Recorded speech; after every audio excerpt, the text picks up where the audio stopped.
দর্শক, আজকে স্কুল বাজারে কিছু ভেজিটেবলের দাম জানাবো, কারণ আজকে বৃষ্টি হচ্ছে। বৃষ্টিতে দাম কেমন বাড়লো কমলে একটু জানাবো, একটু সাথে থাকুন এবং দামগুলো জানুন। আসলে ভাই, আলু আর সবজির দাম কেমন একটু জানান। আলু 25, জি।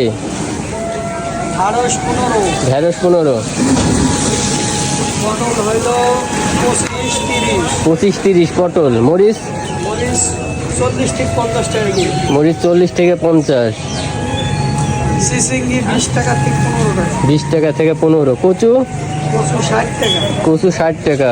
শশা 25 থেকে 20 টাকা, 25 থেকে 20 টাকা।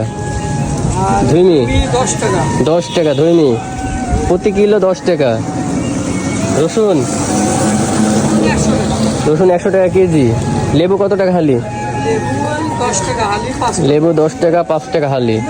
পেঁয়াজ পেঁয়াজ হলো 50, পেঁয়াজ 50 টাকা কেজি। দর্শক, আজকের আপডেট হচ্ছে এটা। তো বিগত 15 বছরের ভিতরে সবজির দাম খুবই ভালো, মানুষ খেতে পাচ্ছে, কিন্তু চাষিরা ক্ষতিগ্রস্ত। দুঃখজনক হচ্ছে এটাই। সব কিছু একটা স্বাভাবিক প্রাইস থাকা উচিত।